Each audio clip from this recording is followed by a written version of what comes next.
Assalamualaikum warahmatullahi wabarakatuh. Saya Muhammad Hafizuddin. Pada kesempatan kali ini saya ingin menjelaskan tentang Al-Quran dan Sunnah.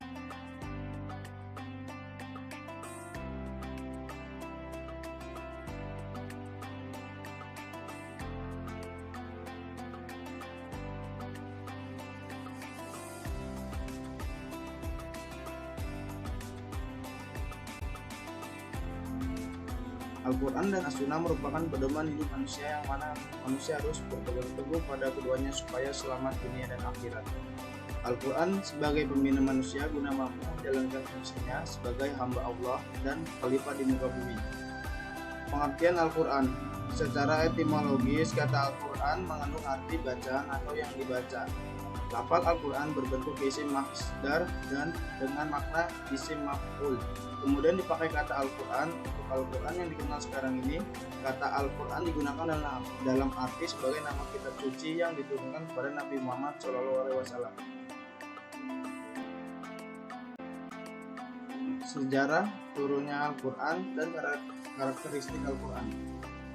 Karakteristik Al-Quran: satu, lafaz dan maknanya datang dari Allah dan disampaikan kepada Nabi Muhammad SAW melalui malaikat Jibril dengan jalan wahyu. Nabi tidak boleh mengubah baik kalimat maupun pengertiannya selain menyampaikan seperti apa yang diterimanya. 2. Al-Quran diturunkan dengan lafaz dan gaya bahasa Arab. Kemudian sejarah turunnya Al-Quran. Al-Quran adalah sumber agama Islam pertama.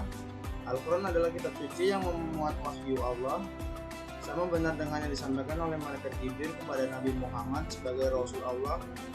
Sedikit demi sedikit selama 22 tahun 2 bulan 22 hari, mula-mula di Mekah, kemudian di Madinah, tujuannya untuk menjadi pedoman atau petunjuk bagi umat manusia dalam hidup dan kehidupannya mencapai kesejahteraan di dunia ini dan kebahagiaan di akhirat kelak.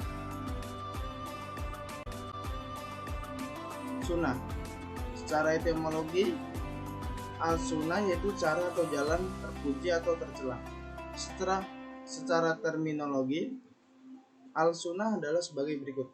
1. Menurut Profesor Dr. Suparman Usman, Al-Sunnah adalah perkataan, perbuatan, dan penetapan atau qauliyah, fi'liyah, taqririyah. Nabi Muhammad SAW merupakan penjelasan atau bayan terhadap Al-Quran. Kedua, menurut Imam Subaki dalam kitab Matan Jamil Al-Jawani sebagaimana dikutip oleh Romli S.A., Al-Sunnah adalah sebagai perkataan, perbuatan, dan ketetapan Nabi Muhammad SAW. 3. Menurut Abdul Wahab Khalaf sebagaimana dikutip oleh Romli S.A., Al-Sunnah adalah sesuatu yang bersumber dari Rasulullah SAW, baik berupa perkataan, perbuatan, dan ketetapan. Macam sunnah. 1. Sunnah qauliyah, yaitu hadis-hadis yang diucapkan langsung oleh Nabi Muhammad SAW dalam berbagai kesempatan terhadap berbagai masalah yang kemudian dinukil oleh para sahabat dalam bentuk yang betul seperti apa yang diucapkan oleh Nabi tersebut. Contoh sunnah qauliyah misalnya yaitu sesungguhnya semua amal itu didasarkan pada niat dan setiap orang akan memperoleh apa yang diniatkan. 2. Sunnah fi'liyah, yaitu hadis-hadis yang berkaitan dengan perbuatan yang dilakukan oleh Nabi SAW yang dilihat dan diketahui oleh para sahabat kemudian disampaikan kepada orang lain. Misalnya hal-hal yang berhubungan tata cara pelaksanaan ibadah. Kemudian macam-macam sunnah. Sunnah taqririyah, yaitu perbuatan dan ucapan para sahabat yang dilakukan di hadapan atau sepengetahuan Rasulullah, tapi beliau mendiamkan dan tidak menolaknya. Sikap diam Rasulullah tersebut dan tidak menolak atas perbuatan atau ucapan para sahabat itu dipandang sebagai persetujuan beliau.